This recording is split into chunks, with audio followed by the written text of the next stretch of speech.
내 컴퓨터에 웹서버를 설치해서 남들이 내 컴퓨터의 웹페이지를 볼 수 있도록 해볼까요? 재밌겠죠? 자, 한 가지 미리 말씀드리고 싶은 것은 이번 수업은 잘 안 될 수 있어요, 실습이. 왜냐하면 인터넷은 매우 복잡하거든요. 하지만 안 된다고 해서 걱정하실 필요는 전혀 없습니다. 왜냐하면 대부분의 경우는 웹 호스팅을 사용하거든요. 실제로 서버를 운영하는 건 흔한 일이 아닙니다. 만약에 안 되면 제대로 되고 있다고 치면 됩니다.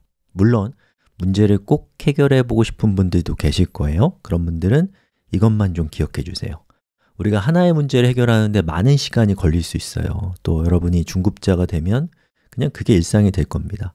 하지만 그 과정에서 우리는 많은 지식과 경험을 얻게 되고 하나의 문제를 해결했지만 여러 개의 문제를 해결할 수 있는 능력을 갖게 된다라고 저는 생각합니다. 잘 풀리는 문제는 실력을 확장시켜 주지만 막히는 문제는 우리 실력을 확정시켜 줍니다. 우리는 확장과 확정 사이에서 끊임없이 진동해야 돼요. 자, 우선 웹서버라는 프로그램을 설치할 겁니다. 자, 질문입니다. 웹브라우저는 제품명인가요? 제품군인가요? 제품군이죠. 웹서버도 마찬가지예요. 웹서버라는 제품군이 있고 여기에 속해 있는 여러 제품들이 있습니다. 아파치, IIS, 엔진엑스 등등등. 웹브라우저만큼 다양한 웹서버가 있어요. 여러분, 제가 선물 하나 드릴까요? 제 선물은 웹서버 중에 하나인 라이브 서버입니다. 자, 이 서버는 비주얼 스튜디오 코드의 확장 기능인데요. 보시다시피 2900만 회의 다운로드를 기록하고 있는 아주 유명하고 잘 나가는 웹서버입니다. 자, 비주얼 스튜디오 코드의 사이드 메뉴에서 확장 기능을 선택하세요. 라이브 서버를 검색해요. 그 중에 라이브 서버를 인스톨합니다. 하단에 고 라이브라는 버튼이 보이면 성공적으로 인스톨 하신 거예요. 자, 이 버튼을 클릭하면 라이브 서버가 시작되거든요. 그러면 잠시 후에 포트 5500이라고 뜨면 웹서버가 실행된 겁니다. 동시에 웹브라우저가 뜰 거예요. 그리고 주소에는 http 127.0.0.1 5000이라고 적혀 있을 겁니다. 자, 지금 여러분은 자신이 실행한 웹서버를 통해서 서비스되고 있는 웹페이지를 보고 계십니다. 뭐 하세요? 박수 치셔야죠. 자, 라이브 서버의 진짜 유용함은요, 실시간 편집 기능이에요. 이름도 라이브 서버잖아요. 자, 코드를 편집하면 실시간으로 웹브라우저의 내용이 변경돼요. 마법 같죠? 리로드 할 필요가 없죠? 대박입니다. 자, 다시 한번 박수! 자, 이번엔 웹서버를 꺼볼까요? 자, 포트라고 적힌 버튼을 클릭합니다. 그리고 웹페이지를 리로드하면 웹사이트가 열리지 않습니다. 무슨 일이 벌어지고 있는지 살펴보죠. 자, 이 상자는 여러분의 컴퓨터입니다. 이 안에는 index.html 파일과 웹서버, 웹브라우저가 설치되어 있습니다. 자, 여기 두 개의 주소가 있는데요. 잠깐 살펴보세요. 자, 첫 번째 주소는 웹브라우저가 파일을 직접 열었을 때의 주소입니다. 자, 두 번째 주소는 웹서버를 통해서 접근했을 때의 주소예요. 그렇기 때문에 웹서버를 끄면 두 번째 주소는 접속이 안 되는 거죠.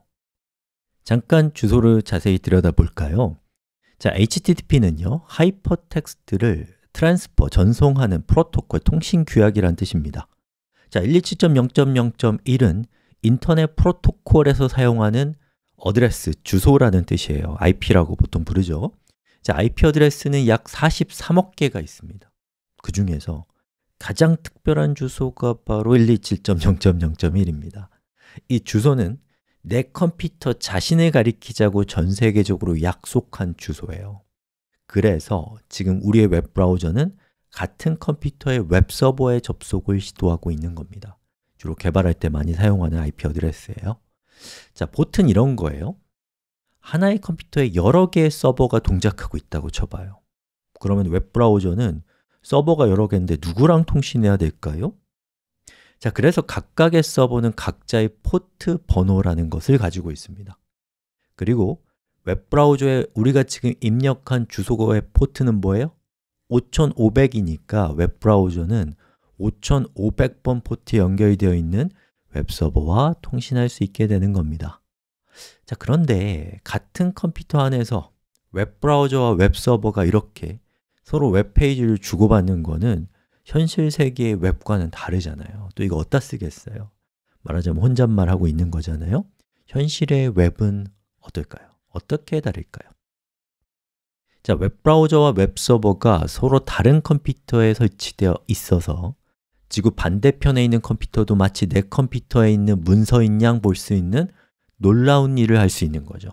자, 이게 가능하기 위해서는 방송국 같은 역할을 하는 웹서버가 필요한 거죠. 우리도 이렇게 해봐야죠. 해봅시다. 자, 이 작업을 위해서는 컴퓨터가 2대는 필요해요. 예. 근데 나는 컴퓨터가 1대밖에 없다고요? 보통은 아닌데. 자, 여러분 왼손 한번 들어보세요. 보세요. 왼손을. 그리고 왼손을 조금만 왼쪽으로 옮겨보세요. 그리고 손을 내리세요. 거기 휴대폰이 있지 않나요? 자, 휴대폰은요, 전화기의 탈을 쓴 컴퓨터입니다. 사실 전화기는 몇 종 됐어요. 휴대폰에 설치된 웹브라우저와 데스크탑에 설치된 웹서버가 서로 통신을 할 수 있다면 어떨까요? 재밌겠죠? 신기하겠죠? 자, 시작하기 전에 다시 한번 강조드립니다. 이 작업은 여러 가지 이유로 제대로 되지 않을 수 있어요. 안 되면 된다고 치면 됩니다. 한 번에 되면 이상한 거고 안 되는 게 정상이에요. 자, 우선 여러분이 해야 할 일이 있습니다. 휴대폰과 컴퓨터를 같은 네트워크에 연결하는 거예요. 쉽게 말해서 같은 와이파이에 접속해 주세요.